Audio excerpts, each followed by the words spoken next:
Hey everyone, welcome to Kiket's Chat. I'm Shirley. Christy. And of course we review films, and we got to see last week two really amazing films that probably are going to be on our list of the best of the year.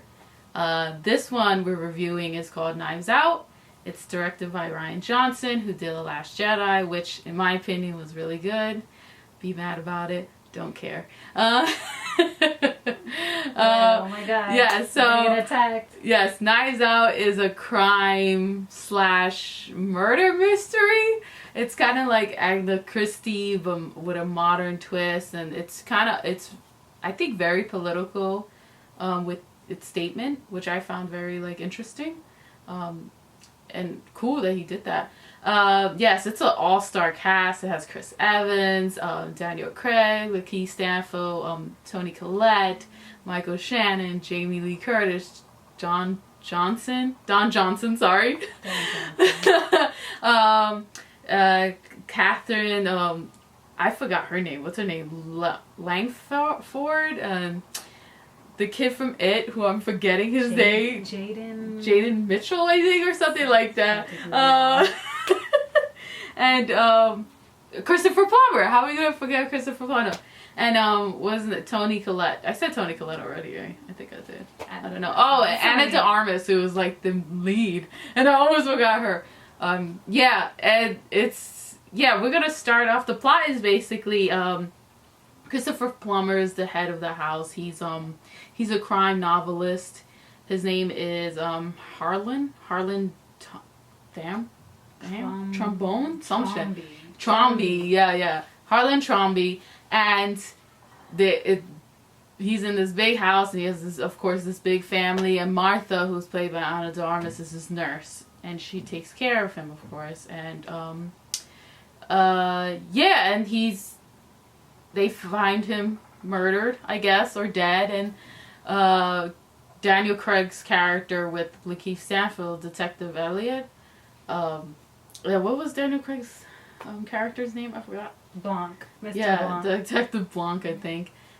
They're trying to figure out who killed him, and all the family's a suspect, including Martha, and yeah, I mean, they're just trying to find out who killed him after his 85th birthday at this beautiful house in, it looks like Boston, I don't know, somewhere in the upper East Coast.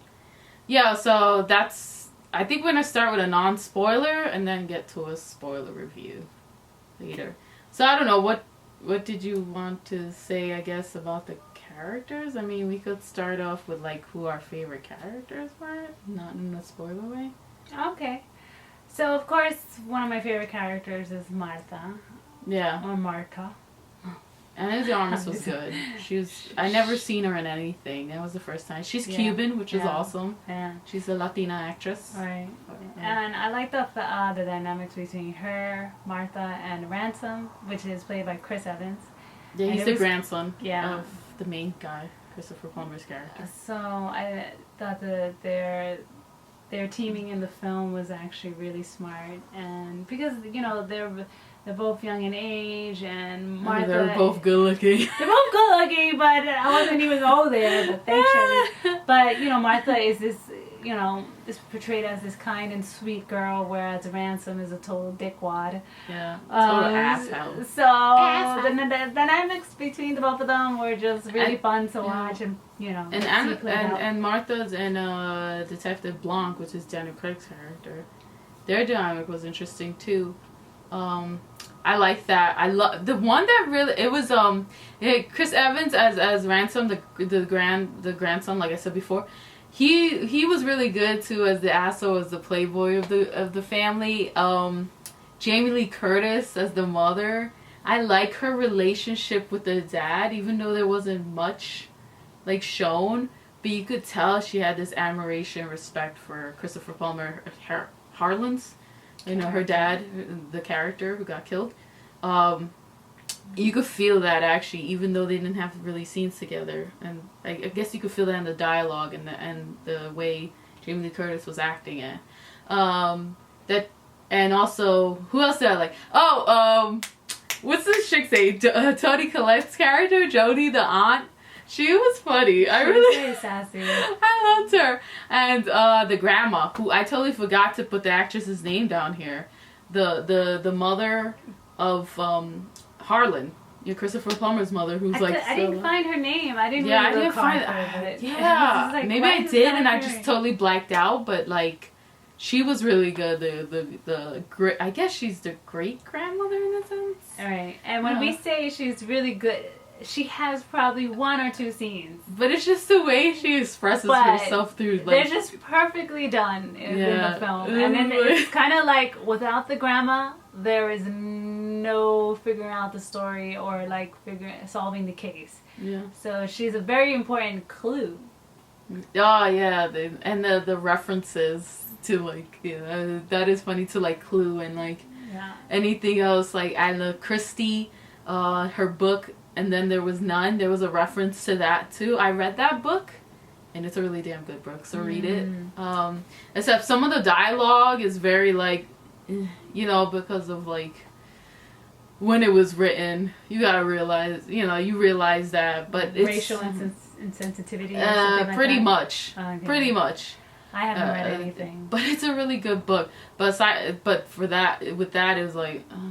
But it's really good because of the mystery, and they do reference that. So I like that. It was like, oh yeah, he lives in the Clue board or something like that with the dialogue. It was just funny. But we do want to mention, though, I want to mention that if you haven't seen Clue, please watch Clue. Oh man, Clue's the best. It's a great murder mystery. Oh it's Lord, really funny. Yes. And another one that's based, a film that I've seen that's Murder on Orient Express, which is based on an Agatha Christie film. Not the remake. Watch the 1930s version. Not the remake. Was the 1930 version is really, no offense. It's really smartly done. Yeah. That's funny because that had a big cast too, but woof, that movie was bugging. Not that one. If you like them, sorry. I just, that's my opinion. Yeah. So, what else did you want to talk about? The set. Oh my God, the set did feel like that house and the way he shot it was very beautiful. It felt very mysterious, but like and it had a mystique about it. Like it holds secrets, and that's what I liked about it. Yeah. I don't know why, but it just felt like that. It felt so much more like the house was really lived by someone eccentric. Like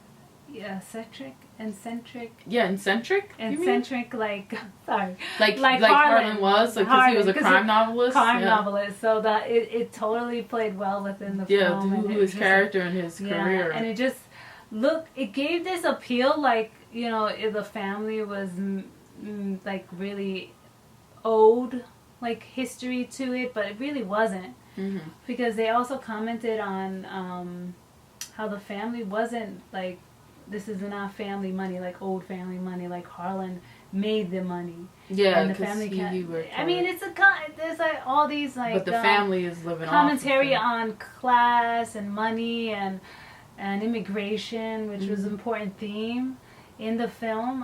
Especially, I think that Rian Johnson wanted to have immigration within the film because it's a very important issue that's really talked about right now in media, and so I'm wondering, I couldn't find any articles about him and why specifically he chose immigration to tell this story, but it really was potent, especially for Martha's character, because she's the protagonist, she's the hero. Yeah. And also, like, with her mother being an undocumented...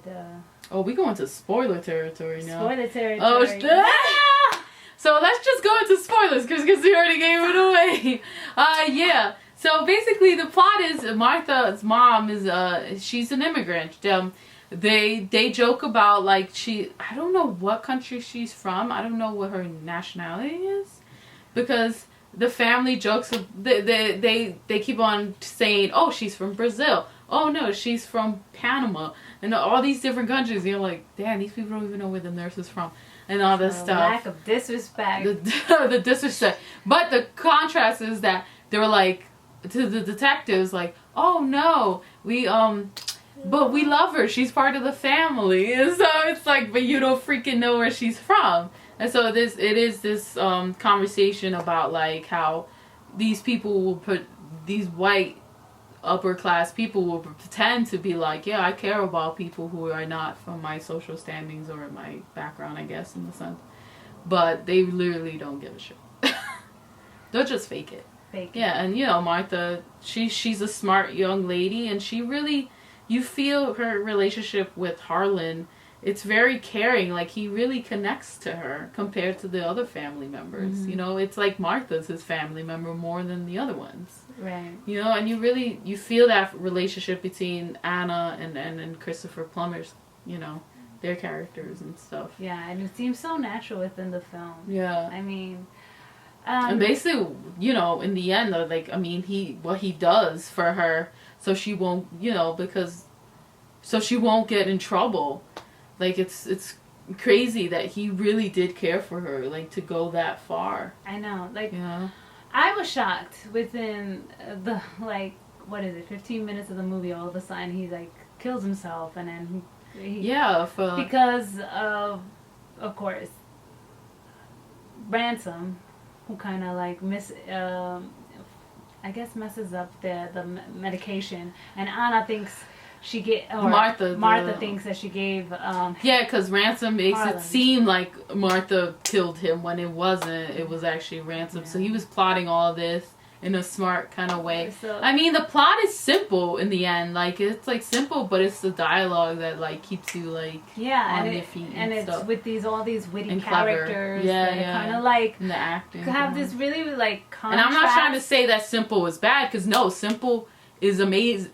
It could be amazing too, because let me tell you, I've seen complex movies and I'm like, they're horrible. Like, so don't think just simple means like, oh no, simple could actually be meaning great and good as well, because I've seen complex storylines and I'll be like, nah, they were just doing that to be complex and like twisty and shit, and it didn't come out good.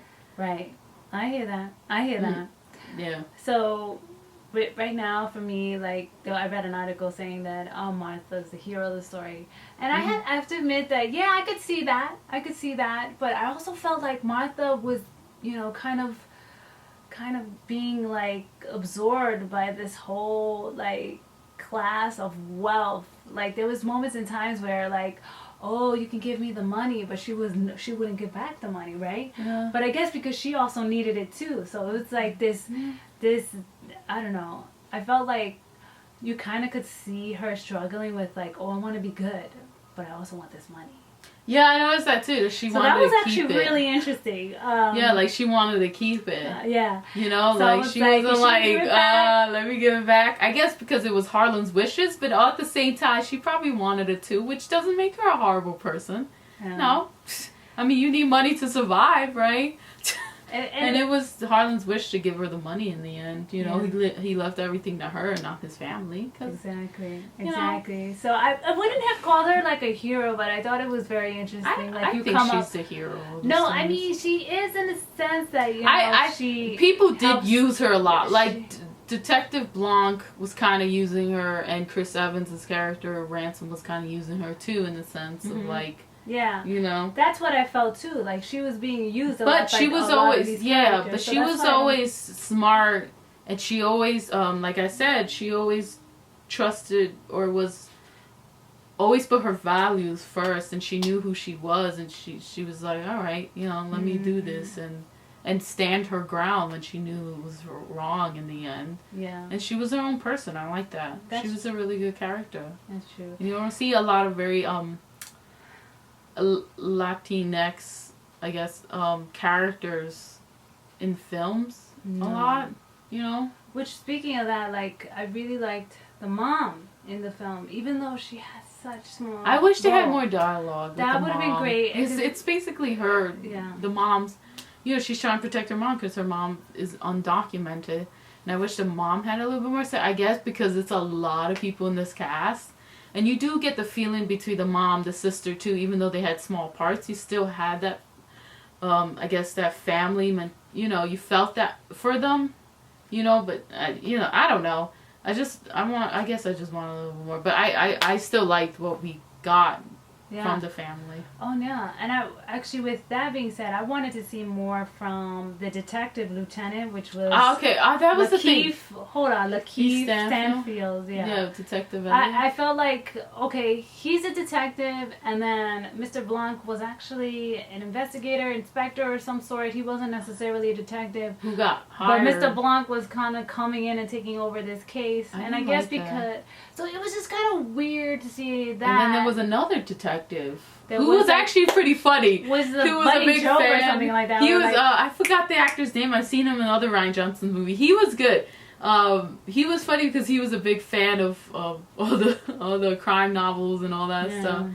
But it didn't make sense. Daniel Craig was really good. Oh no, he was. But what I don't understand is like why there were so many detectives in this story. Didn't have Lakeith Stanfield be the main detective.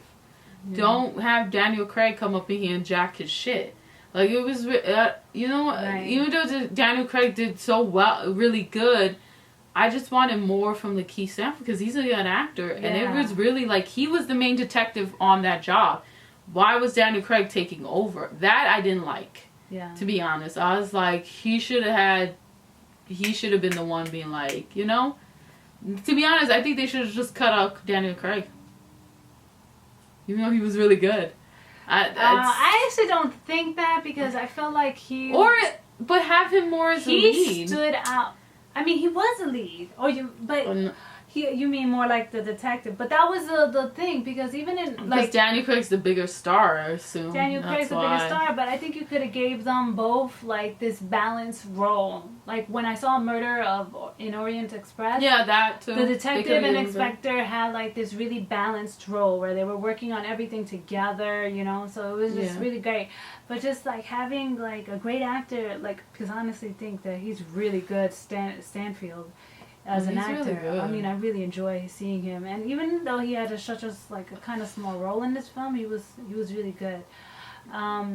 So yeah, I would have just because Daniel Craig was just like this whole like outrageous type of inspector with his really slow Southern accent drawl. Like I was like, what the heck is that? Is it supposed to be funny? He was good. Daniel Craig was good though, but he did really well doing that. Yeah, he was really good too. I'm not gonna lie. So. What were we gonna get to? The ending. And then we wrap it up. The ending was really good. That I didn't expect it, like how they just like, they figure out what's going on, and then the shots, like the way Rian Johnson shot that, the ending with Chris Evans and Ransom and Martha, the way he shot it was very interesting. And then her and slipping the cup and looking at the family, she's in the house and they're outside. Like I just liked that. It was interesting. It was I felt like it was almost villainous in a way when she shows up with not only the cup that says "My house, my rules, my coffee," which is the same cup that Harlan owned, the owner of the house. In the beginning, they were trying. But she also has like this robe that kind of took me like it was a blanket, but it looked like a robe. Like it was like, I am royalty now. I am standing on this level. You are my servants at the bottom. That's what I got from that scene. It was perfect. I just saw a meme with that, but like with Baby Yoda holding the cup. Yeah. Doing that shit. Anyways, sorry, crazy. The Baby Yoda memes are crazy over Baby Yoda. Sorry, I have. The memes are amazing, and I'm hoping to watch the show, but that review will come later when we get to review the Mandalorian. But anyways, yes, check out Knives Out. It was damn good. Let me tell you, it should be nominated for Best Picture. It was so damn good, and all the political immigration, like that was important, and I was like, talk about this. Anyways, the next movie we're going to review is going to be our 100th video, and it's going to be Parasite, which is another damn good movie. Oh. So yes, thanks for watching. I'm Shirley. Christy. And thanks for watching Geekettes. Peace.